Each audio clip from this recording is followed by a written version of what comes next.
معزز وزیر اعظم صدر مملکت اور chief of defence forces Pakistan کے نام دلی اپیل یاد اور خراج تحسین پیش کرتے ہوئے بزرگ ریاستی رہنما اور تحریک آزادی کے ممتاز قائد مرحوم جناب محمود علی 17 نومبر 2025 کو بزرگ ریاستی رہنما اور معروف رہنما تحریک آزادی مرحوم جناب محمود علی کی 19 برسی منائی جا رہی ہے، جو ایک غیر معمولی مگر زیادہ تر بھلا دیے جانے والے ہیرو ہیں اسلامی جمہوریہ پاکستان کے۔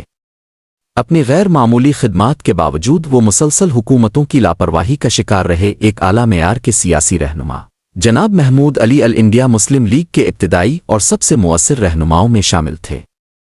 انہوں نے 2940 کے پاکستان قرارداد کی حمایت میں بنگال کے مسلمانوں کو متحرک کرنے میں فیصلہ کن کردار ادا کیا اور دو قومی نظریہ کے علمبردار کے طور پر ثابت قدم رہے۔ ان کی گہری سیاسی بصیرت اور غیر متزلزل لگن نے قائد اعظم محمد علی جناح کا اعتماد حاصل کیا۔ ان کا سیاسی سفر، جو 6 دہائیوں سے زائد رہا، ایمانداری، بے لوث خدمت اور پاکستان کے نظریہ اور اتحاد کے لیے پختہ عزم سے مزین رہا۔ آزادی کے بعد وہ ایک پارلیمانی رہنما اور مشرقی پاکستان میں مسلمانوں کے حقوق کے زبردست محافظ کے طور پر ملک کی خدمت کرتے رہے۔ 1971 کے علیحدگی کے متنازع دور میں وہ چند بنگالی رہنماؤں میں شامل تھے جنہوں نے جرأت مندی کے ساتھ علیحدگی کی تحریکوں کی مخالفت کی اور پاکستان کی سالمیت و اتحاد کا بھرپور دفاع کیا۔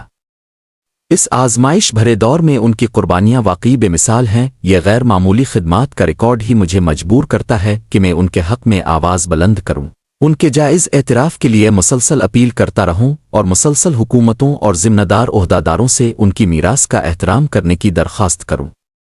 سب سے موزوں خراج تحسین مرحوم کو پاکستان کا سب سے اعلیٰ سول ایوارڈ نشان پاکستان سے نوازنا ہے۔ ایسی پہچان نہ صرف ایک قومی ہیرو کو خراج تحسین پیش کرے گی بلکہ آئندہ نسلوں کے لیے بھی تحریک ہوگی۔ گزشتہ 6 سال سے میری مسلسل کوششوں کے باوجود یہ اپیلیں ابھی تک کامیاب نہیں ہو سکیں۔ کثیر تعاقب کے بعد میں مرحوم جناب محمود علی کے معاملے کو 8 جولائی 2025 کو سول ایوارڈز ریویو کمیٹی کے سامنے پیش کرنے میں کامیاب ہوا، جس کی صدارت وفاقی وزیر قانون و انسانی حقوق جناب اعظم نصیر تارڑ نے کی۔ اس کے بعد جو ہوا وہ غیر واضح ہے۔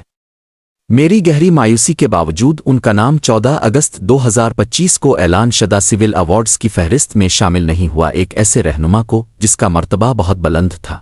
فراموشی کی نظر کرنا نہایت افسوسناک اور اس قوم کے لیے ایک نقصان ہے جو ان کی بے پناہ خدمات کا مقروض ہے۔ پاکستان کے قیام، اس کے استحکام اور اتحاد میں ان کی بے مثال خدمات کے اعتراف میں یہ انصاف اور ضروری ہے کہ مرحوم کو بعد از مرگ نشان پاکستان سے نوازا جائے۔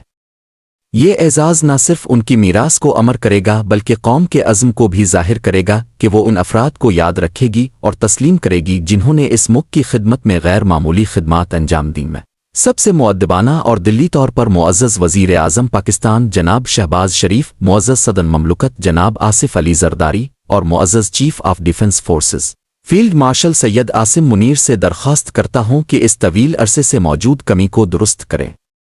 مرحوم جناب محمود علی کو 30 مارچ 2026 کو سب سے اعلیٰ سول ایوارڈز کے وصول کنندگان میں شامل کرنا ایک شائنشان اور دیرینہ خراج تحسین ہوگا۔ ایک عظیم حب الوطنی رہنما کے لیے ایسا فیصلہ آپ کی قیادت اور میراث کے وقار میں اضافہ کرے گا اور اس عزم کا مظہر ہوگا کہ تاریخ کی حفاظت، حقائق کی پاسداری اور پاکستان کی آزادی کے مماروں کا احترام یقینی بنایا جائے۔ اس ویڈیو پیغام کے مصنف محمد فضل الہی، کالم نگار، تجزیہ کار، انسانی حقوق کے حامی، سوشل میڈیا سرگرم کارکن اور انفلوئنسر، اسلام آباد، پاکستان۔